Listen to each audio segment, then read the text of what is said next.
Hey, I'm Baz, and I've got a hole in my boat.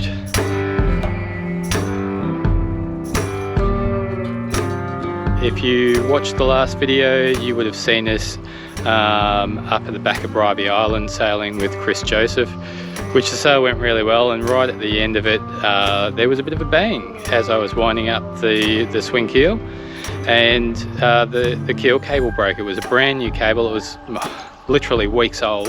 Unfortunately, or fortunately, however you want to look at it, I think that was actually my fault. I'll get into that later as to what I think the cause was. I'm only speculating, but yeah, I've got a couple of ideas. The keel was nearly all the way up, and then the cable broke and it swung down and it's hit the front of the keel casing, so a swing through situation, and it's damaged the hull of the boat. Thankfully at the time we didn't notice any water coming into the boat. I was concerned straight away that would have been the case, that it would have put a hole in there. But because the Ultimate 18 has a buoyancy chamber in the floor of the boat, it meant that hole was basically within that buoyancy chamber, so that did its job and kept us afloat, and we got back into Spinnaker Sound, and we had to drag the boat up onto the trailer with the keel down, so the swing keel just swings up as you drag the boat onto the trailer, and that went much better than I expected.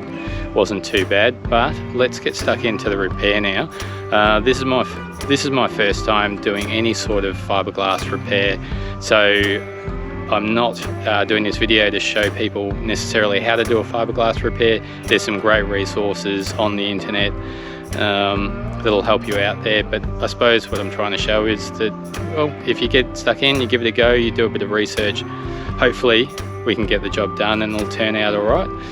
So let's see what we can do. I've still got the boat on the trailer. I have got the option to dry launch it if I need to. That was a suggestion from an Ultimate Association member that I had a chat to about the repair.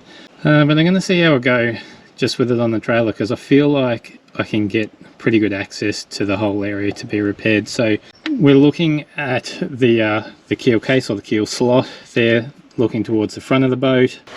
There's actually some damage here, but the majority of the damage is just around the bottom of that keel case, and goes up a good 200mm up into that keel case there. And if I look towards the back of the boat, you can see the keel there. So that will have been, that area there would have been what's swung through and made contact. So effectively what I'm going to have to do is sand out or grind out this whole area until I get back to where there is no damage. And then I'm going to have to do some fiberglassing. I'm going to use a polyester resin because that's what the boat is originally made out of.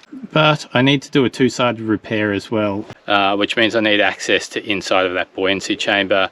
And so I'm going to have to actually cut a hole inside the boat, which is something that apparently quite a few Ultimate owners do anyway. They put inspection ports into that buoyancy chamber to make sure that it is dry. At first I sort of thought that was counterintuitive before I had a hole in the boat, but now that I have to do it, well, it has to be done. So I'm going to put in an inspection port over the area that I need to access for the repair, and hopefully I can get in there and pretty easily do a two-sided fiberglass repair. And I'll show you the inside of the boat, and then I'm going to cut that hole. So that's the front of the keel casing there, and the damage is obviously just down below there. So if I put that there, I think that's going to give me good access to the inside of where I need to do the repair. I have done a measurement on the outside of the boat where the front of the keel case is, to sort of try to work out where it is exactly that I want the hole to be, because I only want to make one hole and I don't want to make it any bigger than I have to. So I need to mark where this port's going to go, and then I need to use a jigsaw and a drill to cut the hole.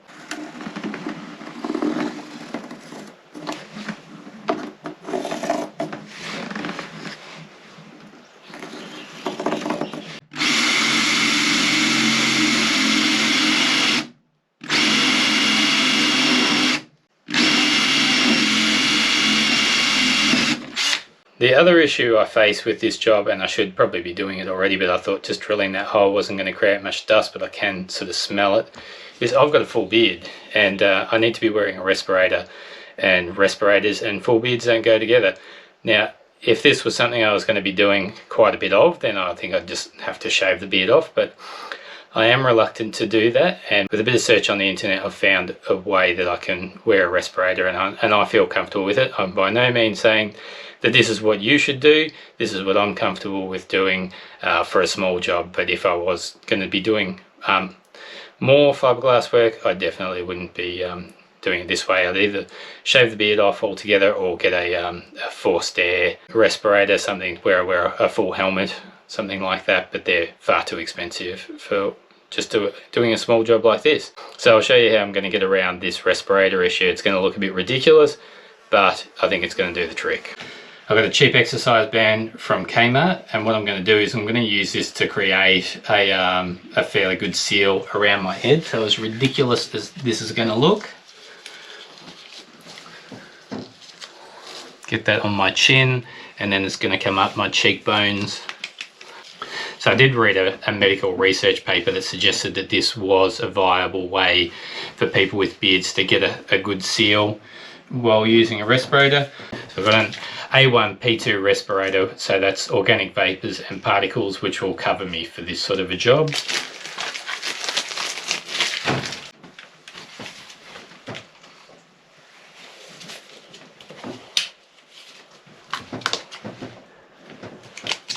I don't know how well you can see that, or hear me for that matter,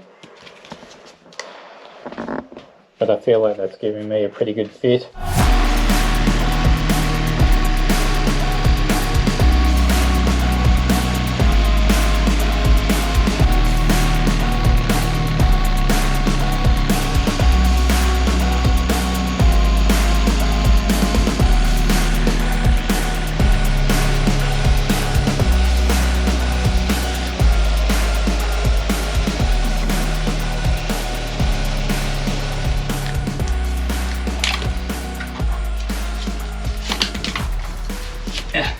Take off that now. So that felt like it worked pretty good. There is a ribbon here that I wasn't expecting. So hopefully you could see from the shot down into the hole that I've created there that there is actually a bit of timber ribbing, and it looks like it runs sort of long ways along the boat. There's actually also timber running down either side of the keel case as well, so I'm not exactly sure what the purpose of that is, but I'm thinking that's going to make it a bit trickier than what I had initially thought to do this repair. So I don't know, I'll just have to give this a bit of extra thought, I think, and see where we go from there. Change of approach now. I'm going for underneath the boat, so I'm going to give that inside some time to ponder over. I've got a couple of ideas already, but yeah, I'm going to hit the underside and see how quickly I can knock that over, and then we'll worry about the inside after that. So time for some grinding, some sanding, see what we can get done. All suited up and ready to go.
you go, you can see there that previous repair. It's really not bonded very well there. So whether that's pulled back because of the damage that I've done, or whether it was never particularly well bonded to start with, I don't know.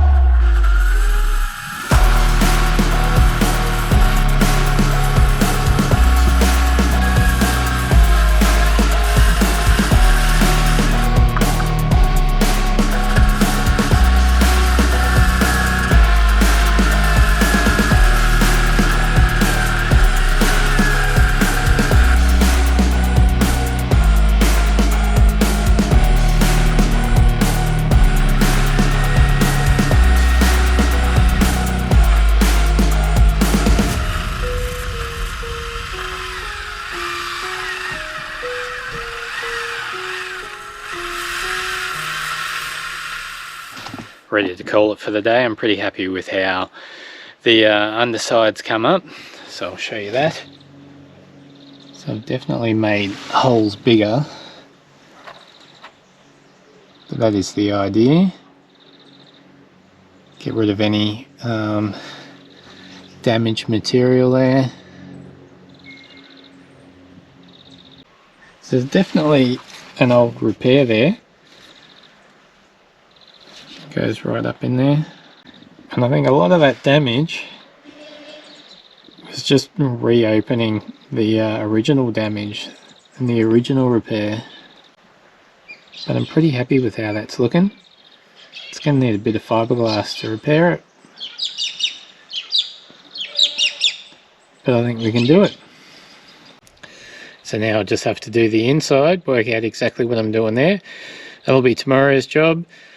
And that'll be my weekend taken care of, and then hopefully next weekend, if the weather's good again, which the weather's been pretty average, so it's making it hard for me to get this repair done, but if it is good next weekend, then I guess I'll get stuck into the fiberglassing and hopefully knock it over next weekend, and then we'll be ready to get back on the water. Back inside the boat, it's another day, so we've finished up pretty much anyway. I think I might go back and just tidy up a little bit on the underside of the hull, and now it's time to attack this area. So I've decided that this is going to have to come out, this short section. I feel confident that the timber that's in there is just there to support the floor. It's not actually providing structural integrity to the hull. So I'm going to take out that short section of timber there. I've got a reciprocating saw for the job, and that will give me better access to inside there to properly do a two-sided repair, or do a reasonable job of a two-sided repair anyway. There's more timber down either side of the keel box, so I think is going to inhibit me a little bit, but getting to that would mean pulling out a lot of the floor, and I still don't know that I'd really be able to take out, you know, basically what I need to do is just take out an inch or two of the timber running along the side of the keel box, which is just there to support the floor, I think. But just to get it would just be an absolute nightmare, so I think I'm just going to have to do the best that I can. And given that there's definitely been a repair done previously, and it was a single-sided repair, and it seemed like it had held up fine, I feel comfortable that if I do a two-sided repair and do a reasonable job on the inside and a very good job, I think I can do a better job than the original repair on the outside, then we should be pretty right, I think. So into this hole and getting rid of that bit of timber there.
So I've cut out a fair bit of that timber, or as much as I could.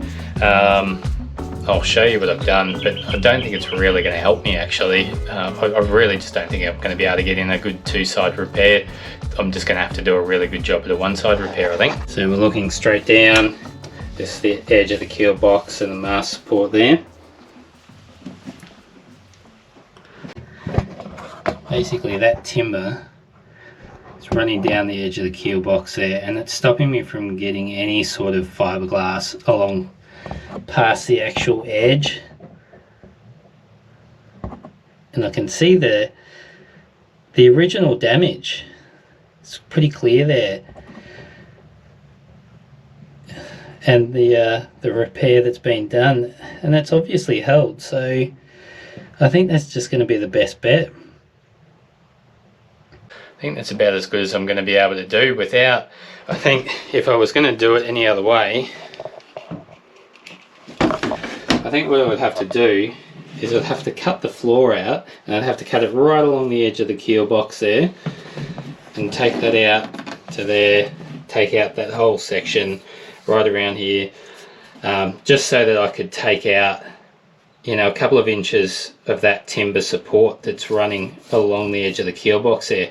Now, even if I take that floor out, I don't know how I'm going to go actually taking out that timber there. I suppose I could use one of those multi-tools, renovator type tools, but my worry is that I'd actually be doing more structural damage by removing all that material right around the keel box. So for me, I think a one-side repair is going to be a much better option.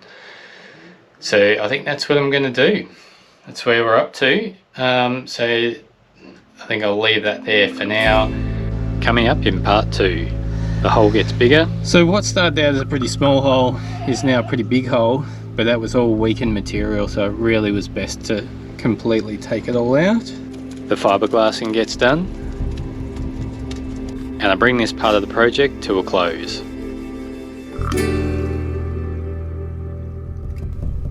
Thanks for watching. If you've enjoyed the video, give us a thumbs up and leave a comment, and we'll see you in the next video.